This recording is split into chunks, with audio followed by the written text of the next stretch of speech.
We know that few years back, there was a political gimmick.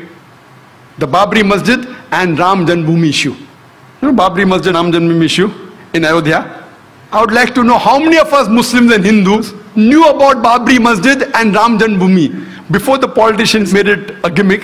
How many of us knew? I had never heard of this BABRI Masjid.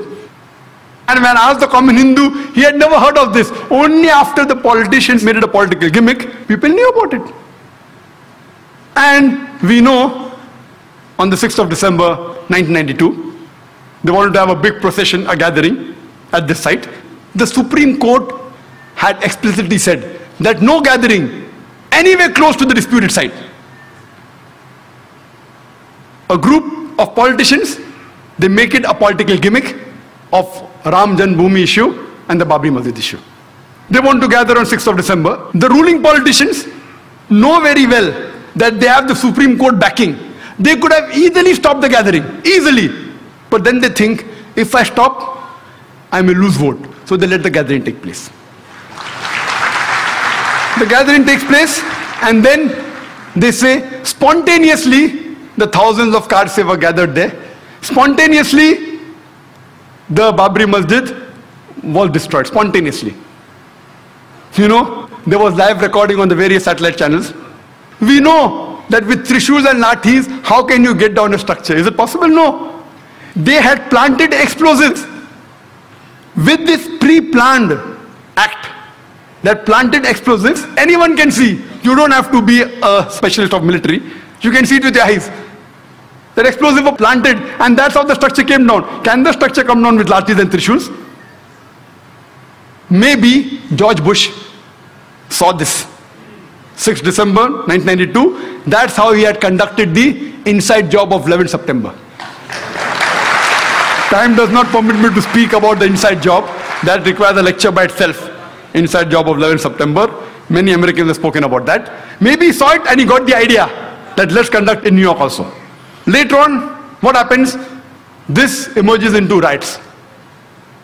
Throughout the country, there were riots. It is the largest riot after partition in the whole country, where tens of thousands of innocent human beings were killed, mainly Muslims. Who's to blame? The innocent Indians. They are instigated by the politicians. Fight, kill the opposite religion people. Instigated, innocent people, they get instigated and they do the act. We know that even in Bombay, one of the cities that was maximum affected was Bombay. Even during partition, the riots that took place in Bombay was the worst in the history of Bombay. Even during partition, so many people were not killed as during the December 92 and January 93 riots.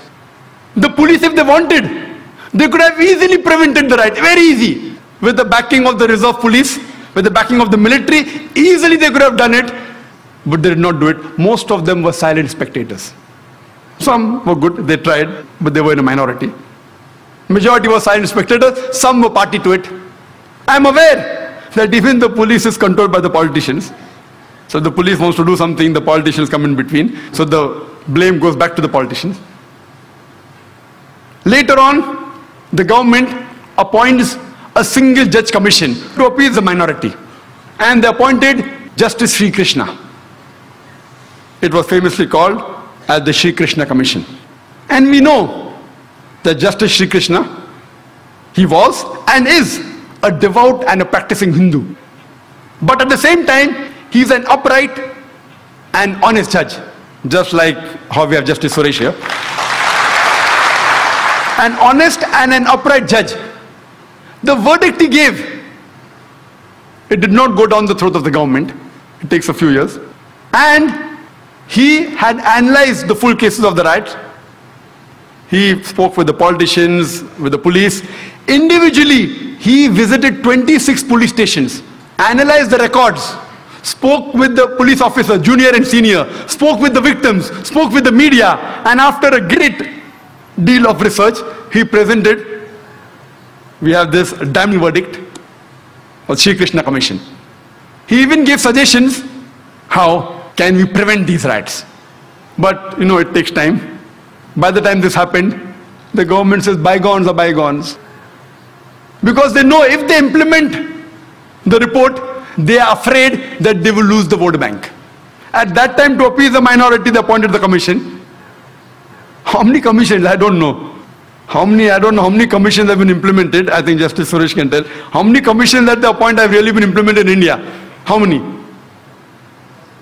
So here we know it is a delaying tactics.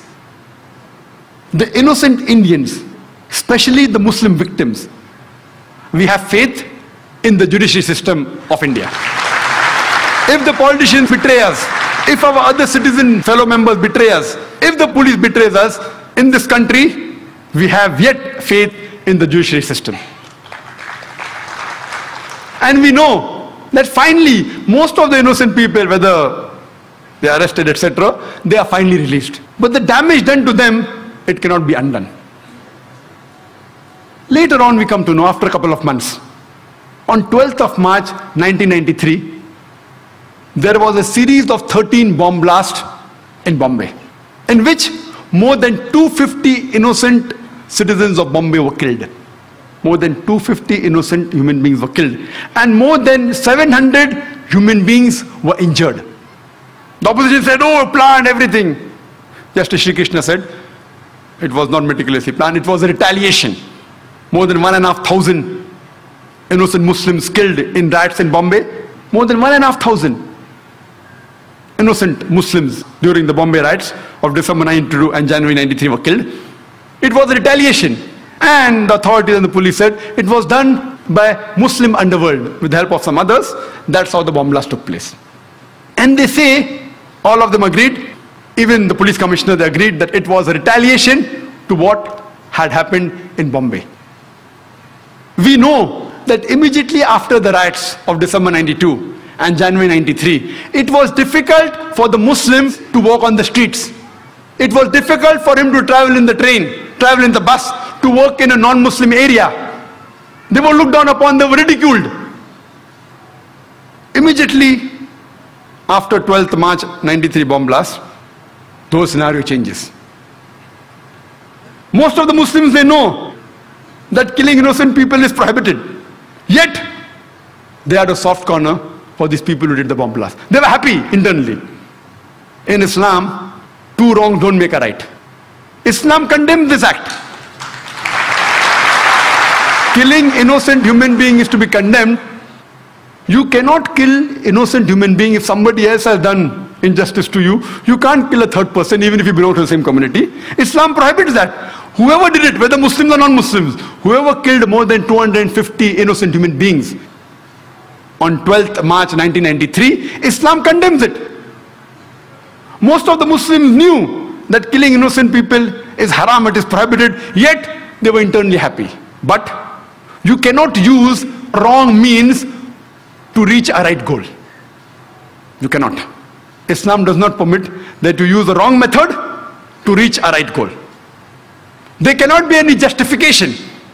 We realize that Muslims are harassed, they were tortured, they were killed, but you can't justify the killing of innocent human beings. Imagine the family of those more than 250 innocent human beings.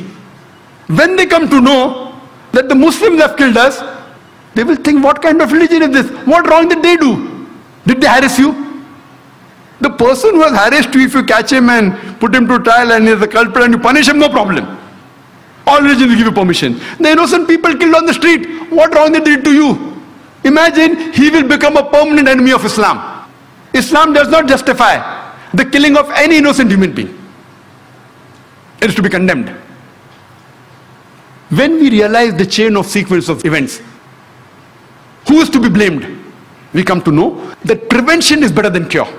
Who is to be blamed? When we see the sequence of events, we come to know that if the opposition politicians, the politician from the opposition party, if they would not have used BABRI Masjid and JANAM BHOOMI issue as a political plank, the Bombay bomb blast in 93 would have taken place.